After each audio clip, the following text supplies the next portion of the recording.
మండలం గుల్ల సీతారాంపురం గ్రామంలో అంగన్వాడీ కేంద్రం 2 వద్ద ఉపాధ్యాయురాలు జోగ లక్ష్మికి భర్తకు 2 సంవత్సరాల నుంచి జరుగుతున్న కుటుంబ కలహాలతో అంగన్వాడీ పిల్లలు రోడ్డున పడ్డారు. అంగన్వాడీ టీచర్ పై దాడికి వచ్చిన భర్తను చూసి గ్రామస్తులు అంగన్వాడీ సెంటర్ కి తాళం వేసి ఆమెను లోపల భద్రపరిచారు. పిల్లలకు ఆరు బయట కూర్చోబెట్టి గుడ్డు తినిపిస్తున్న తరగతులు నిర్వహిస్తూ కనిపించిన ఆయా అంగన్వాడీకి వెళ్లే పిల్లలకు దినదిన గండంగా ఉందని తల్లిదండ్రులు భయభ్రాంతులకు గురవుతున్నారు. అంగన్వాడీ టీచర్ భర్త రోజు మద్యం తాగి వచ్చి అంగన్వాడీ సెంటర్ వద్ద గొడవ చేస్తుండటంతో పిల్లల తల్లిదండ్రులు అంగన్వాడీకి పిల్లలు పంపించడానికి భయపడుతున్నారు. మద్యం మత్తులో భార్యకు కొట్టబోయి పిల్లలకు దెబ్బలు తగిలితే ఏమవుతుందోనని భయపడుతున్న పిల్లల తల్లిదండ్రులు. ఇప్పటికైనా అధికారులు గాని గ్రామ పెద్దలు చొరవ తీసుకుని పిల్లలకు తగు భద్రత కల్పించాలని కోరుకుంటున్నారు గ్రామస్తులు.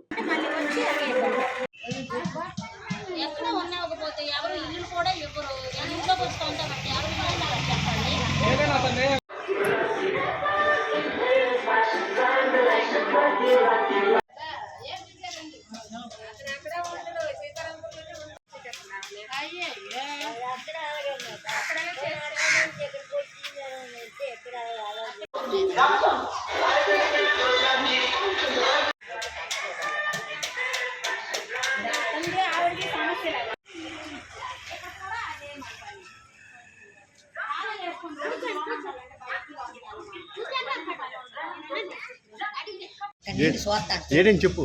ఆవిడ ఏదో కేసు పెట్టారని మళ్ళీ వచ్చి మమ్మల్ని ఇక్కడ పిల్లల్ని కూడా జడి పెడుతున్నారు. మీరు ఎక్కడ ఎందుకు పెట్టారు? మరి మన ప్రెసిడెంట్ గారు ఇచ్చారు. అక్కడ నుంచి పంపించారు. ఈ నెలకి హెరాస్ చేస్తున్నారని పంపించరా? ఎంఈఓ మేడం గారికి కంప్లైంట్ పెట్టారు అక్కడ వద్దని. దానివల్ల ఏమొచ్చి ఇక్కడ పంపిస్తారు. డ్రింక్ చేసి అల్లరి పెడుతున్నారు. అంగన్వాడీ కేంద్రం వస్తున్నా మాకు అక్కడ వర్క్ చేసుకోకుండా అల్లరి పెడుతున్నారు. మా చేతులు మీరు ఎక్కడికి ఎందుకు మారారు? అక్కడ స్కూల్లో ఉండేటప్పుడు ఇలా స్కూల్లోకి వచ్చి మ్యాన్ హ్యాండ్లింగ్ చేస్తున్నారని ఆ స్కూల్లో హెరాస్మెంట్ చేస్తున్నారు. వాళ్ళు ఏం చేసి ఇక్కడ పంపించారు మమ్మల్ని.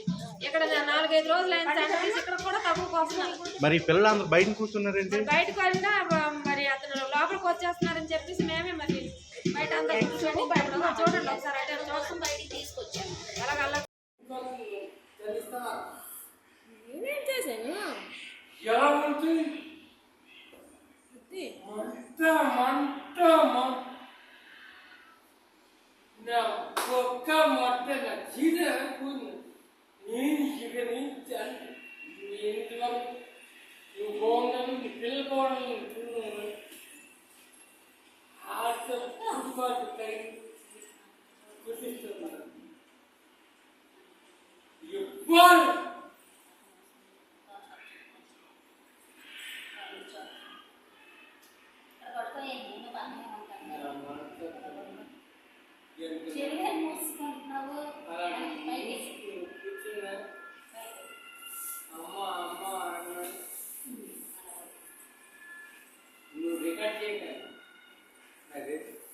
నేనేం చేయలేదు. ఎందుకు అంత అనుమానాలు?